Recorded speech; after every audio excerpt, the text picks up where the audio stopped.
কমলবাবু ওনার ছেলেকে ডেকে বললেন, আজ আমি নিশ্চিন্ত, 5 মেয়ের বিয়ে হয়ে গেছে। এবার আপাতত আমি নিশ্চিন্তে স্বর্গে যেতে পারি।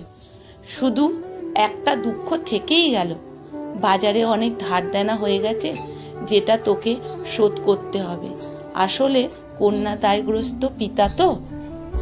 বেঁচে থাকতে 5 মেয়ের বিয়ে দিয়ে শান্তিতে মরতে চেয়েছি। তখন কমলবাবুর ছেলে জানায়, বাবা তুমি ওসব নিয়ে চিন্তা করো না, আমি আছি তো। আসলে কমলবাবু 5 মেয়ে 1 ছেলে, 5 মেয়ের বিয়ে হয়ে গেছে। এখন কমলবাবু ওনার স্ত্রী, ছেলে, বৌমা ও নাতিকে নিয়ে বার্ধক্য কাটাচ্ছে। কমলবাবুর ছেলে কাঁধে এখন খুব দায়িত্ব। বৃদ্ধা মা বাবা, স্ত্রী, সন্তান ও বোনেদের দেখাশোনা করতে হয়। তার উপরে মাথায় আছে বাজারের অনেক টাকা ধার। কমলবাবুর ছেলে প্রীতমবাবু খুব ভালো মনের মানুষ হওয়ায় কোনো সময় কোনো প্রতিবাদ না করে সবকিছু মেনে নেওয়ার চেষ্টা করেছেন। এরপর কমলবাবুও হঠাৎ প্রচুর অসুস্থ হয়ে যান। ওনাকে হাসপাতালে ভর্তি করতে হয়। আজ সপ্তাহখানেক হলো কমলবাবু হাসপাতালে ভর্তি। 5 মেয়ে একবার করে এসে বাবাকে দেখে গেছেন। একদিকে কমলবাবুর ছেলে প্রীতম হাঁপিয়ে উঠেছিলেন, এদিকে বাজারের ধার, সেদিকে হাসপাতালের খরচ কোনো মতেই টানতে পারছিলেন না। একদিন রাতে প্রীতমবাবু তার স্ত্রীকে বলে, বাজারে প্রচুর ধার দেনা হয়ে গেছে, কিছুতেই আমি আর টানতে পারছি না। আমার এই কষ্টগুলো কাকে বলবো বলো? তাই বলেছিলাম কি, তোমার বালাজোড়া যদি বিক্রি করে কিছু টাকা আনা যেত, তাহলে বাবার ওষুধের খরচ আর কিছু ধার দেনা শোধ করা যেত। আমার তো এখন এমন অবস্থা, আমি বাজার করে যে কি খাবো সেই ভাবছি।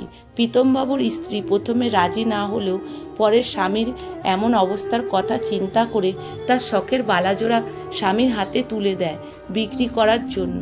প্রীতমবাবু স্ত্রীর বালাজোড়া বিক্রি করে বাজারে কিছু ধার দেনা শোধ করেন আর বাবার ওষুধের জন্য কিছু টাকা রাখেন। কিন্তু এর মধ্যে কমলবাবু পরলোক গমন করলেন। তাই দেখে কমলবাবু স্ত্রীও হার্ট অ্যাটাক করে যায়।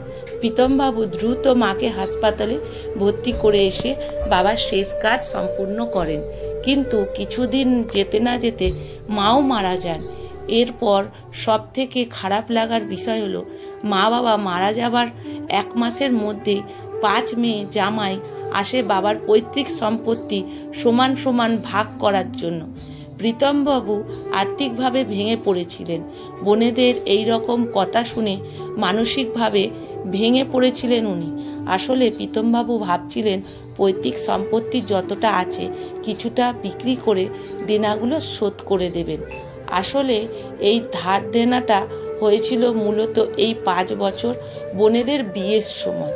কিন্তু বোনেরা 5 জন লোককে ডেকে বারবার যতটুকু পৈতৃক সম্পত্তি ছিল সবগুলোকে 6 ভাগে সমান ভাগ করে নিয়ে নেয়।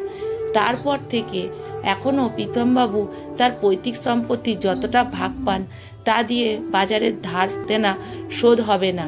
তাই ভেবে এবং আগামী দিনগুলো কিভাবে কাটাবেন সেই ভেবে কান্না করতে থাকেন। আসলে আমাদের মনে হয় এই রকম যদি আইন থাকে পৈতৃক সম্পত্তির ওপর ছেলে মেয়ের সমান ভাগ, তাহলে এই রকম আইন থাকা উচিত বৃদ্ধ বয়সে ছেলে যেভাবে তার মা বাবাকে দেখাশুনো করবে, সমানভাবে একজন মেয়েরও তার মা বাবাকে দেখার দায়িত্ব।